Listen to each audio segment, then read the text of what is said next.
मैं मां हूं, धरती मां। दो अनुचित कार्य मिलकर एक उचित कार्य नहीं बनाते। दो नकारात्मक क्रियाएं मिलकर एक सकारात्मक क्रिया को जन्म नहीं देती। किसी के अनैतिक कार्य का उत्तर अनैतिकता से देना भी किसी समस्या का समाधान नहीं है। यदि कोई अपने स्तर से नीचे गिरकर बात करे तो उसका उत्तर देने के लिए उतने ही नीचे स्तर पर गिर जाना भी असभ्यता का प्रतीक है। इसमें संदेह नहीं कि विरोचन और बलि के साथ देवताओं ने जो कुछ किया वो अत्यंत अन्यायपूर्ण था, एक क्रूर और असभ्य कार्य था। परंतु उसके उत्तर में जब बलि ने यह अभियान आरंभ किया कि जो भी देवताओं का आदर करेगा बलि उसे अपना अपमान समझेगा, उसे दंड देगा, तो वो भी एक चरमपंथी नीति अपना रहा था। विशेषतया उसका मानव लोक पर आक्रमण तो किसी भी प्रकार तर्कसंगत नहीं था।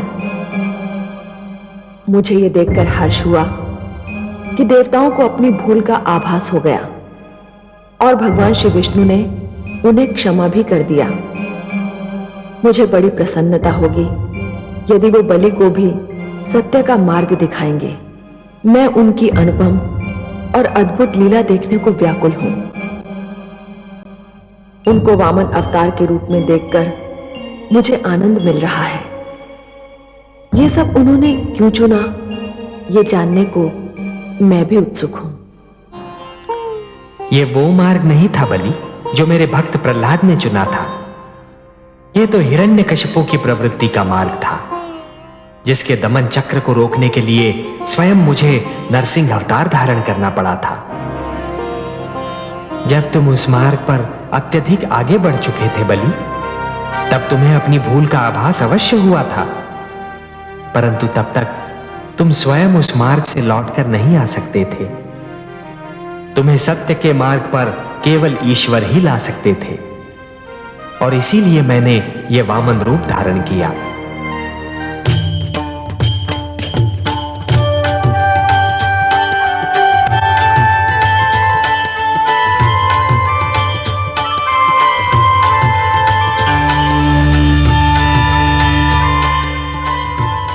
प्रणाम माता, आपकी जय हो। आयुष्मान भव वत्स। सर्वेश्वर तुम्हें बता देना चाहते थे कि जिस प्रकार दीपक ये जान लेता है कि सूर्य प्रकाश में उसके अस्तित्व का कोई महत्व नहीं और वो बुझ जाता है, उसी प्रकार प्राणी को भी ये जान लेना चाहिए कि ईश्वर की शक्ति के समक्ष उसका कोई महत्व नहीं और उसे उसके आगे सिर झुका देना चाहिए। अब यह लक्ष्य पूरा हो चुका है, तुम्हें सत्य का ज्ञान हो चुका है।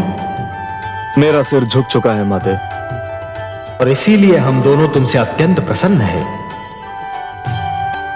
हे बलि, तुमने दान दीक्षा का एक ऐसा उदाहरण दे दिया है जो समस्त संसार के रहते भुलाया नहीं जा सकता। वत्स, तुमने अपनी प्रजा को न्याय दिया, परिवार को स्नेह दिया।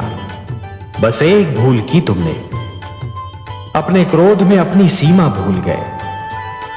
बलि, जीवन का महानतम लक्ष्य सीमाओं का निर्धारण ही तो है। मैं तुमसे अपार स्नेह करती हूं। मैंने अपनी कृपा से तुम्हारे लिए भंडार का मुख खोल रखा था, क्योंकि तुम धन का सदुपयोग कर रहे थे। अब मेरा लक्ष्य पूर्ण हो चुका है और मैं तुम्हें क्षमा भी कर चुका हूं। अब मुझे क्षीर सागर लौटना है, परंतु जाने से पहले मैं तुम्हें तुम्हारा राज्य लौटा रहा हूं वत्स। यदि इसके अतिरिक्त भी तुम्हारी कोई और इच्छा हो तो व्यक्त करो, उसकी पूर्ति करने में मुझे आनंद ही होगा। केवल एक ही इच्छा है प्रभु। मैं नित्यदिन आप दोनों के दर्शन करना चाहता हूं। भोर भय जब मेरे नेत्र खुलें तो मैं आप दोनों को अपने समक्ष देखना चाहता हूं। तथास्तु। मैं तुम्हें वचन देता हूं वत्स कि जब तक तुम जीवित रहोगे नित्य प्रातः मुझे अपने द्वार पर उसी तरह उपस्थित पाओगे जिस प्रकार तुम्हारे द्वारपाल रहते हैं। मैं तो सदैव तुम्हारे साथ हूं। तुम मेरे लाडले हो। सदैव मेरा आशीर्वाद तुम्हें प्राप्त रहेगा। जगदीश्वर, आपकी जय हो। हे माता, आपकी जय हो।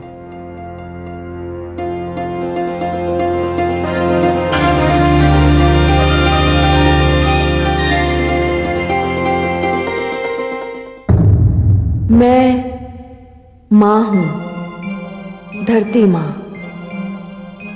व्यक्ति हो अथवा राष्ट्र, उसके चरित्र निर्माण की क्रिया में गुरु का बहुत महत्व है और गुरु बहुत महत्वपूर्ण भूमिका निभाता है।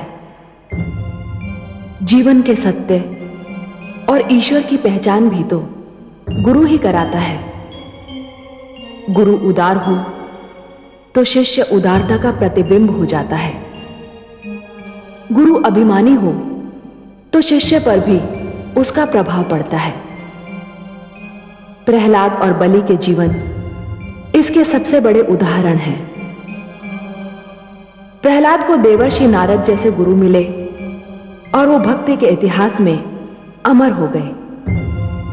बलि को शुक्राचार्य जैसा गुरु मिला और फिर उसने अभिमान की धारा में बहकर जो कुछ किया उसके निवारण के लिए भगवान श्री विष्णु को वामन अवतार लेना पड़ा। मुझे उनके पावन पग का स्पर्श मिला और मैं धन्य हो गई। वामन के अवतरण का दिन आज तक दक्षिण भारत, विशेषकर केरल में ओणम के रूप में मनाया जाता है। ओणम राजा बलि की दानशीलता का द्योतक है। यह त्योहार नववर्ष के उत्सव के रूप में सारे प्रदेश में बड़ी धूमधाम से मनाया जाता है। नौका दौड़ इस उत्सव का विशेष आकर्षण है। मुझे ना तो वामन का अवतरण भूल सकता है और ना राजा बलि की दानशीलता। मुझे आज भी दोनों बहुत प्रिय हैं।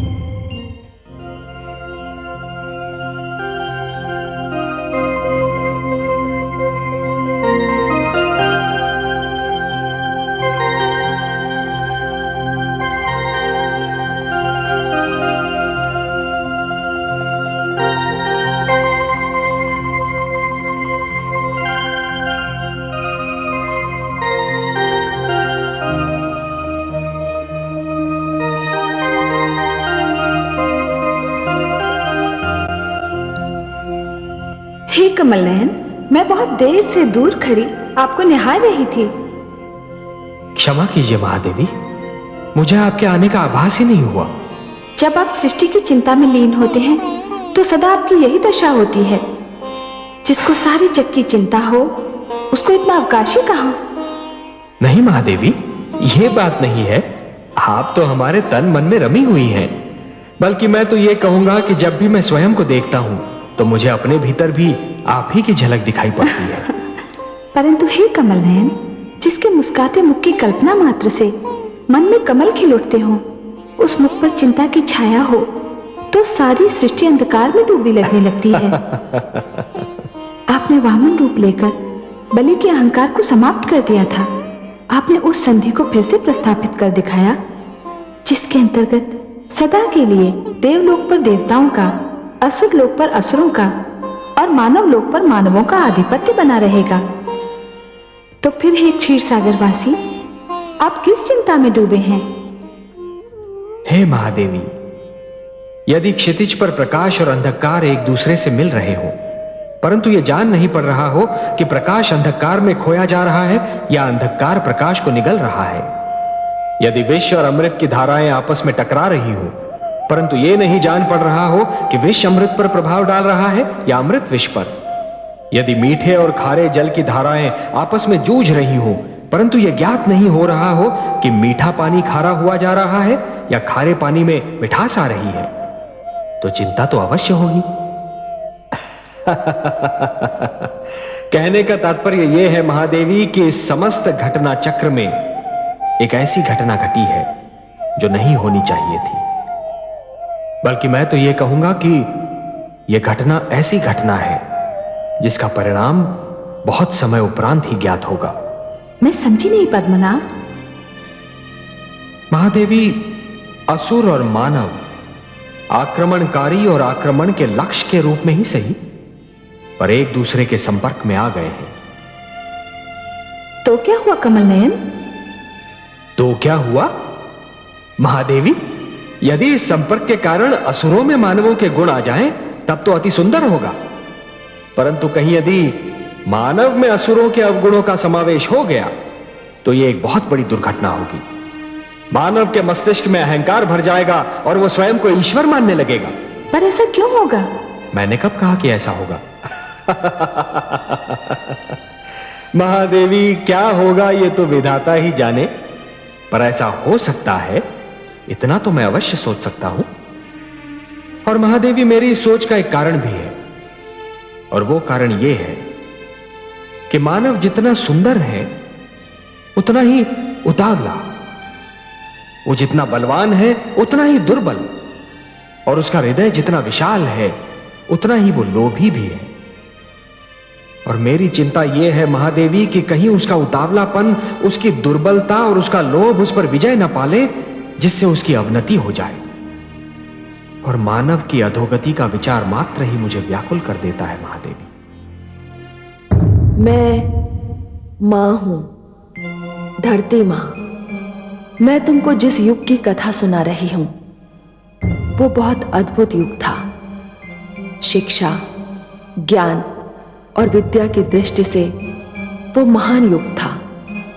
धरती पर सरस्वती की कृपा की शीतल छांव बिखरी हुई थी। वशिष्ठ, अंगिरा और जमदग्नि जैसे महान ऋषि दोनों हाथों से विद्या का धन लुटा रहे थे। मानव लोक में उनके यश की धूम मची हुई थी। उनके आश्रम ज्ञान विज्ञान के मंदिर थे।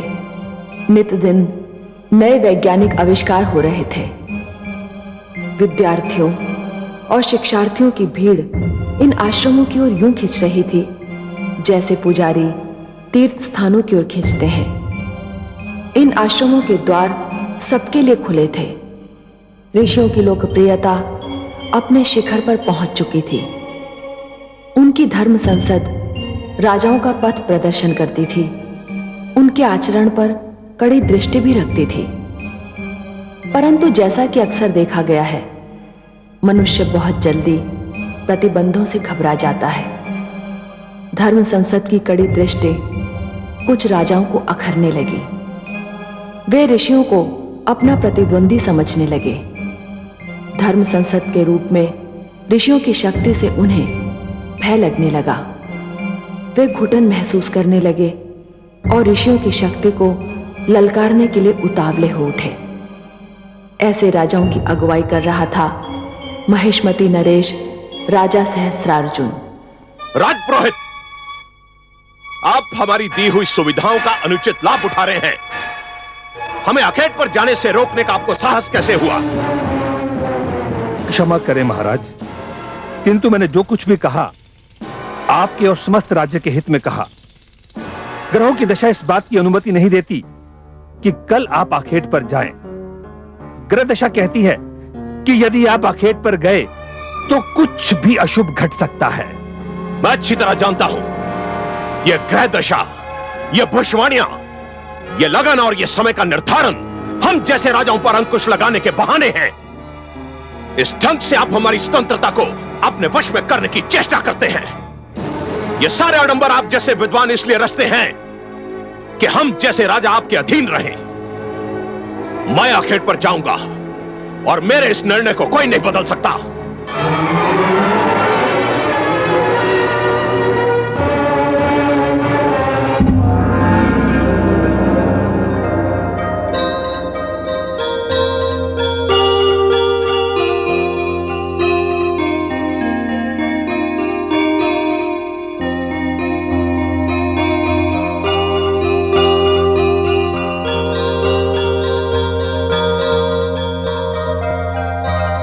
महारानी की जय हो। राजपुरोहित उपस्थित होना चाहते हैं। इतनी प्रातः? अभी तो सूर्योदय ही हुआ है।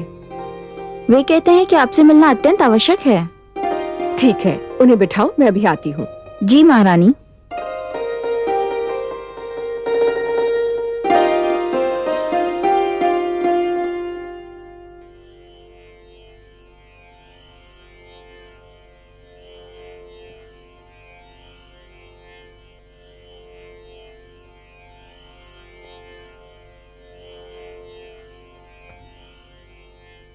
आप स्थान ग्रहण कीजिए।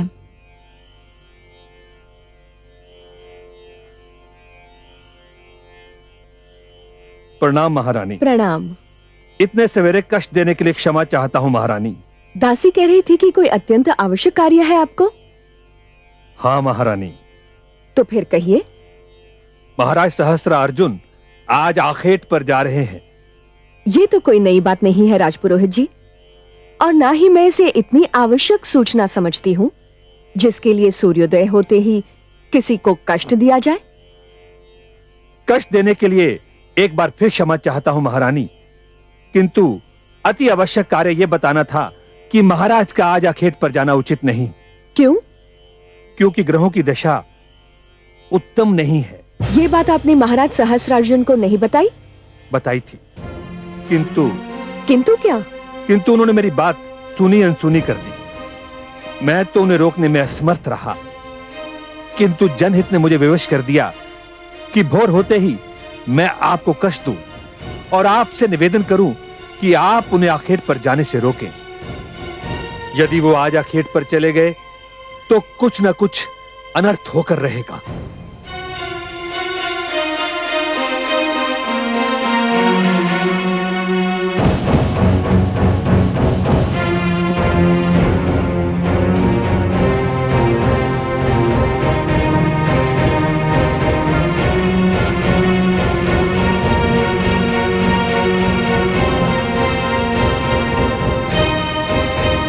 महारानी पधार रही है।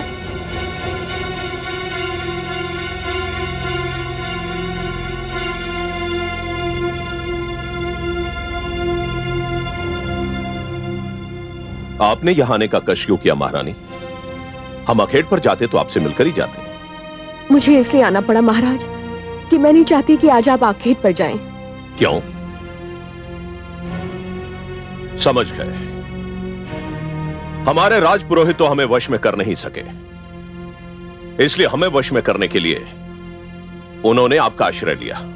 राजपुरोहित का कहना है कि आज ग्रह दशा उत्तम नहीं है। आप भी किन की बातों में आ गई महारानी? इन राजपुरोहितों ने अपनी महत्ता जताने के लिए ये सब आडंबर रच रखे हैं।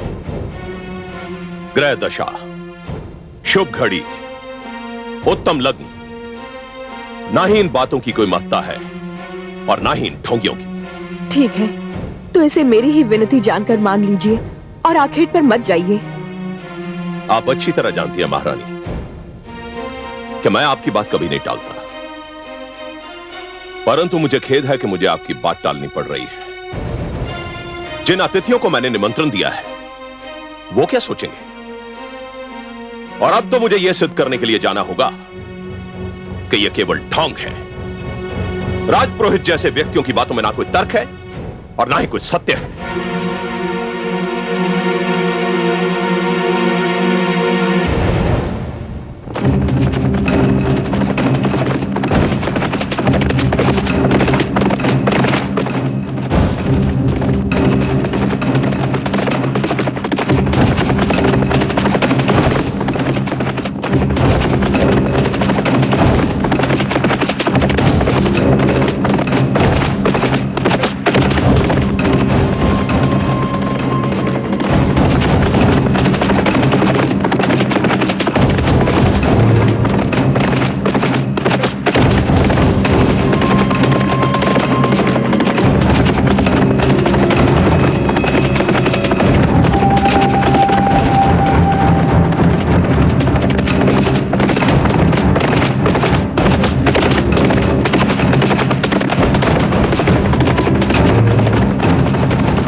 कौन है तू बालक?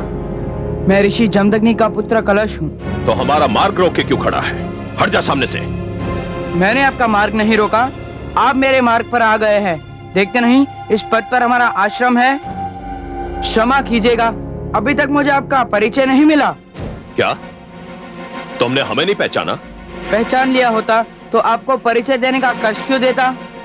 ऋषि पुत्र हो ना, इसीलिए अपनी सीमाओं का उल्लंघन करते तुम्हें भय नहीं लगता। मैं तुम्हें छोटा बालक समझकर क्षमा करता हूं। हम महेशमती नरेश महाराज सहस्त्रार्जुन हैं। प्रणाम महाराज, बड़ी प्रसन्नता हुई आपके दर्शन करके और आपका नाम जानकर। सुना है तुम्हारे पिता के आश्रम में बड़े सुंदर मृग समूह हैं। आपने ठीक सुना है महाराज। हम उनके आखेट के लिए यहाँ आए हैं। आप यहीं ठहरिए, मैं पिताश्री से पूछ कर आता हूँ क्या बंदर आ सकते हैं या नहीं। रुक जाओ पुत्र। इससे पहले कि तुम्हारे मुख से महाराज सहस्त्रार्जुन के लिए कोई शाप या अपशब्द निकले, मैं इनसे कुछ पूछना चाहता हूं। महाराज, आपने मेरे पुत्र पर प्रहार क्यों किया? उसे यह जताने के लिए कि राजा से प्रश्न नहीं किया जाता, राजा का मार्ग नहीं रोका जाता। इसका यह साहस कि हमसे कहे कि हम आश्रम में तभी जा सकते हैं जब आप इसकी अनुमति दें। क्या शिष्टाचार यह नहीं कहता महाराज कि किसी के घर में प्रवेश करने से पहले उसकी अनुमति ली जाए? घर? जिस धरती पर यह घर बना है वो धरती हमारी है। यह पूरी धरती हमारी है, इसलिए इस धरती पर जो भी वस्तु बनी है वो हमारी है। मानव तो धरती का क्षणिक स्वामी होता है महाराज, क्षणिक स्वामी। धरती का प्रथम और अंतिम स्वामी ईश्वरी है। आपसे पहले भी इस धरती के स्वामी कई आए और आकर चले गए, और आपके उपरांत भी कई आकर चले जाएंगे। क्या हुआ स्वामी? क्या हुआ स्वामी? अपने पुत्र को देखो। पुत्र? पुत्र तुम्हें घायल किसने किया? महाराज सहस्त्रार्जुन, मेरी प्रार्थना है कि आप यहां से लौट जाएं। और यदि मैं आपकी विनती अस्वीकार कर दूं तो फिर जो कुछ भी होगा उसका उत्तरदायित्व मुझ पर नहीं होगा।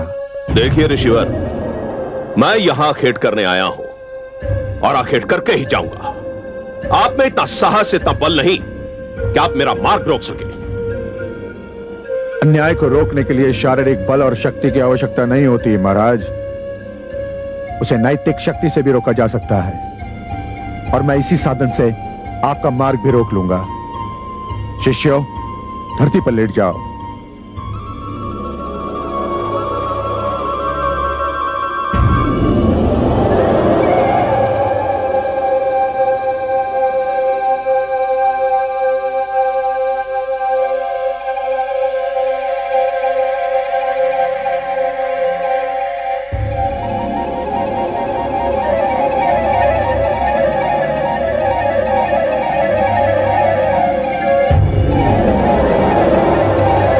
महाराज सहस्त्रार्जुन, यदि आप में इतना साहस है, इतना बल है कि आप इनको कुचलकर मेरे आश्रम में जा सकते हैं, तो जाइए, जाइए। अन्यथा लौट जाइए महाराज, लौट जाइए।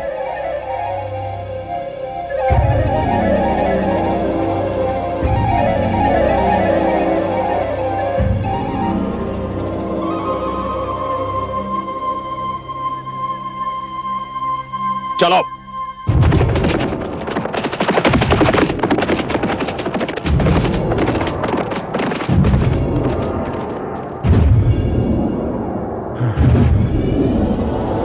उठ जाओ शिष्यों।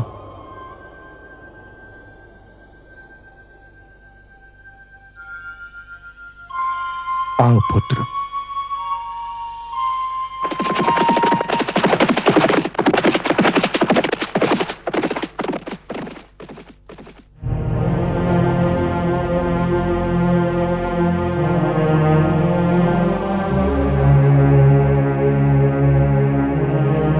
महादेवी, आप मुझे मेरी चिंता का कारण पूछ रही थी ना?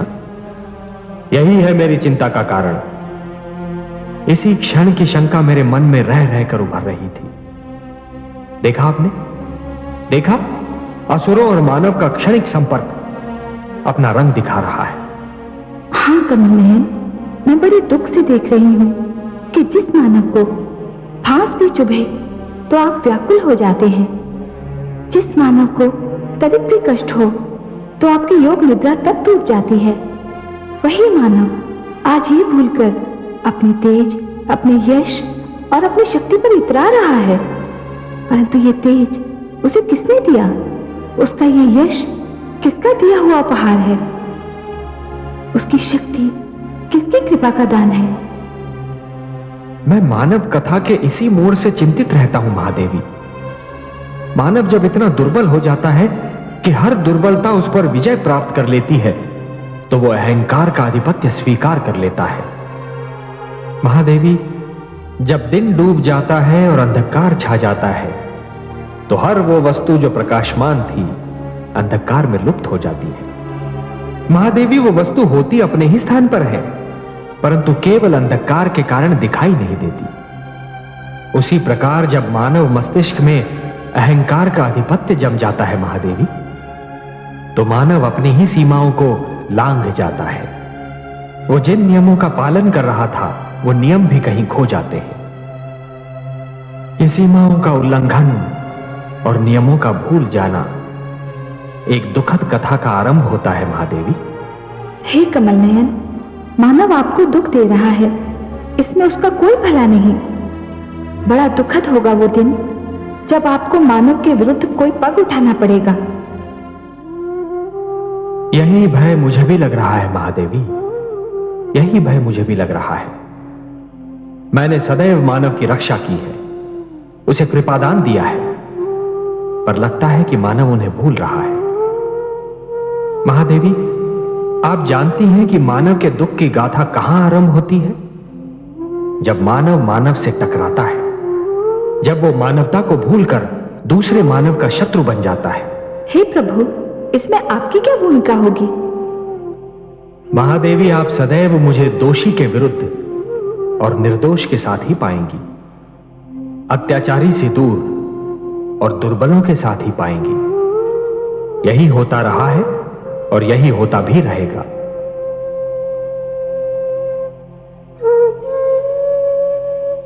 ऋषिवर, अब आपको कुछ भी कहने की आवश्यकता नहीं है। हम सभी ऋषिगण को इस दुखद घटना की सूचना मिल चुकी है। महाराज सहस्त्रार्जुन ने जो किया वो अत्यंत दुर्भाग्यपूर्ण है और ये किसी राजा को शोभा नहीं देता। सहस्त्रार्जुन को इसका दंड मिलना ही चाहिए।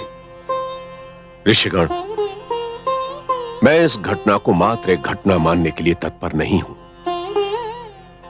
मुझे इस घटना में एक नई प्रवृत्ति का सूत्रपात दिखाई दे रहा है। हे ऋषिवर, हम आपके कथन में छुपे संकेत का भेद जानने में असमर्थ हैं।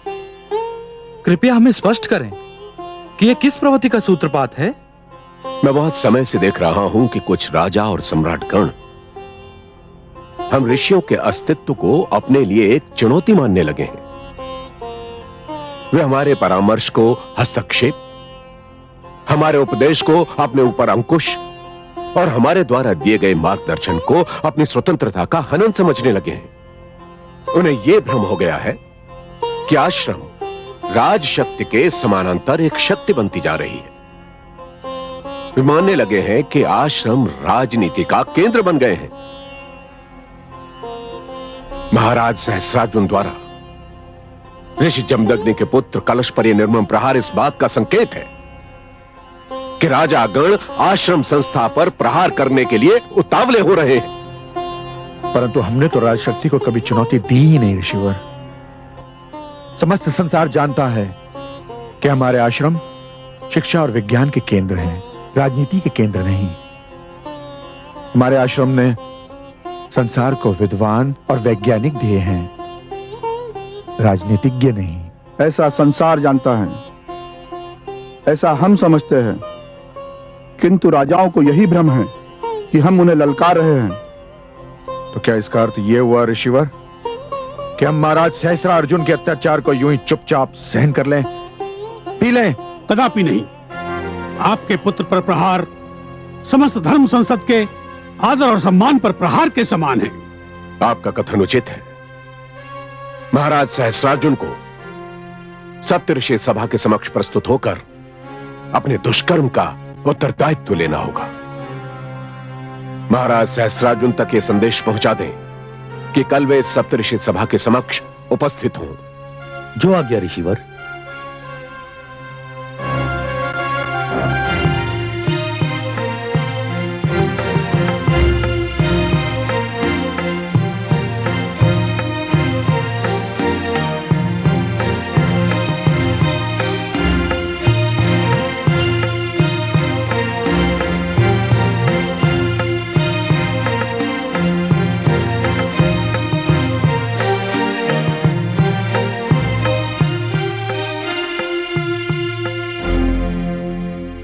आप तो अकारणी भयभीत हो रहे थे राजपुरोहित जी। ग्रह दशा का अनुमान लगाने में अवश्य कोई त्रुटि रह गई होगी। नहीं महाराज, मेरे अनुमान में कोई त्रुटि संभव नहीं है। हमें तो कुछ भी नहीं हुआ राजपुरोहित जी। जिस प्रकार सुकुशल हम अखेट पर गए थे, उसी प्रकार सुकुशल हम अखेट से लौट भी आए हैं। क्षमा करें महाराज, किंतु दुर्घटनाएं अपने आने की सूचना नहीं देती। जब वो अचानक सामने आ जाती हैं, तभी उनके अस्तित्व का ज्ञान होता है। यह जानना बहुत कठिन है महाराज कि विदा होने वाले पल के स्थान पर जो नया पल आएगा, वो जीवन में क्या संदेश लेकर आएगा। मैंने जो कुछ भी कहा था, उसका स्रोत एक विज्ञान है, इसलिए उसका प्रयास करना उचित नहीं है महाराज।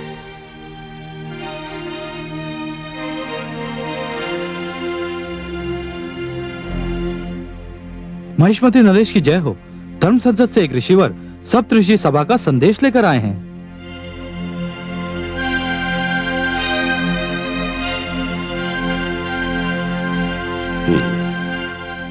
संदेशवाहक को आदर सहित उपस्थित किया जाए। जो आज्ञा महाराज।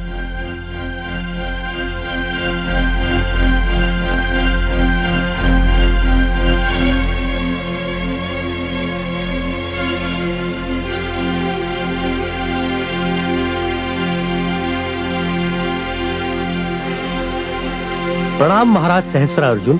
मैं आपके आगमन का उद्देश्य जानना चाहता हूं। मैं धर्म संसद की ओर से आपके लिए संदेश लाया हूं।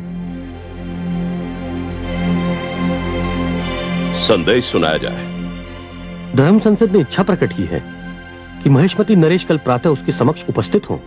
इस इच्छा का कारण भी बताया जाए। क्षमा राजन, कारण के विषय में मैं कुछ भी कहने में असमर्थ हूं। और यदि मैं धर्म संसद की इच्छा का आदर करना अस्वीकार कर दूं तो? नहीं महाराज, नहीं। ऐसा कोई भी निर्णय लेना सर्वथा अनुचित होगा। यदि सप्तर्षियों ने इच्छा व्यक्त की है तो हमें ऋषियों की इच्छा से आदेश की दुर्गंध आ रही है, और हम नहीं चाहते कि ऋषि हमें आदेश दें। इसलिए जाकर कह दो ऋषियों से कि हमें उनका निमंत्रण स्वीकार नहीं है। जैसी महाराज की इच्छा, परंतु मेरा एक परामर्श है कि इस प्रकार का कोई निर्णय करने से पहले आप अपने महामंत्री व अन्य सामंतों से विचार विमर्श अवश्य कर लें। प्रणाम। ठहरिए ऋषिवर, ठहरिए। महाराज, धर्म संसद का तिरस्कार बुद्धिमता न होगी। धर्म संसद के निमंत्रण पर न जाना रोष का कारण बन जाएगा। आप कहना क्या चाहते हैं? प्रजा धर्म संसद का बहुत आदर करती है। यदि धर्म संसद का अपमान हुआ तो प्रजा विद्रोह भी कर सकती है। आप जाइए ऋषिवर, महाराज धर्म संसद के समक्ष अवश्य प्रस्तुत होंगे। प्रणाम। आपने ये अधिकार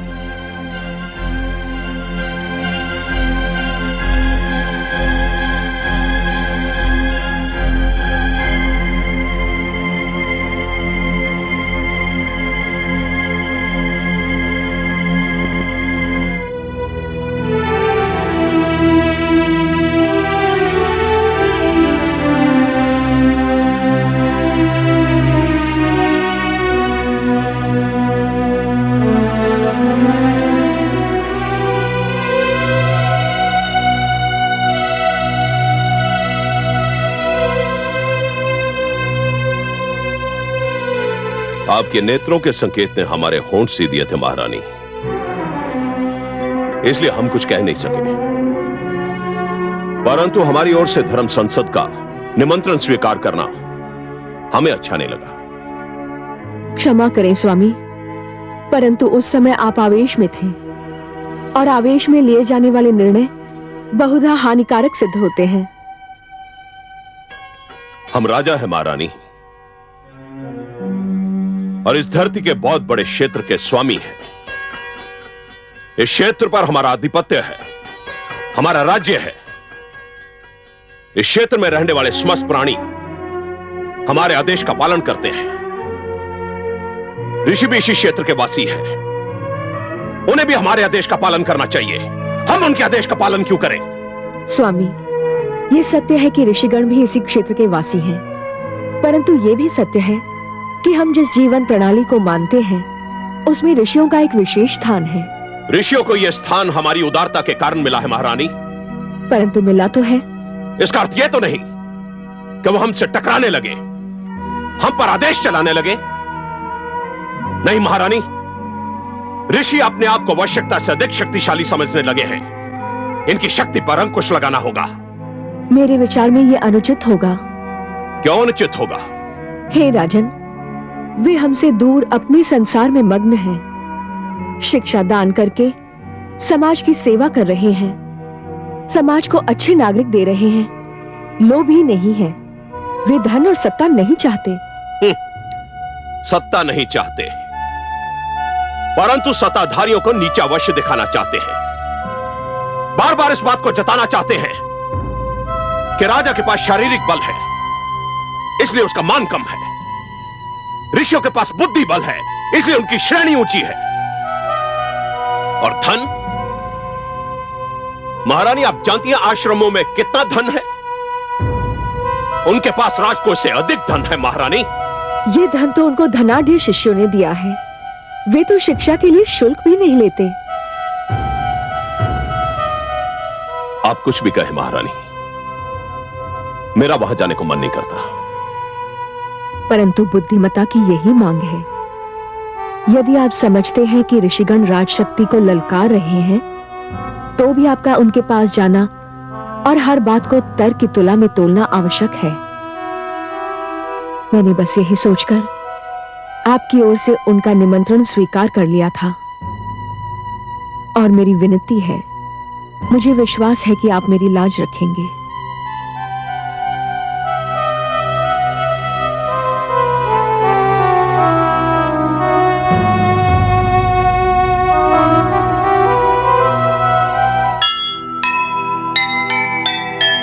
बैर करे विद्वान से जो वो है नादान,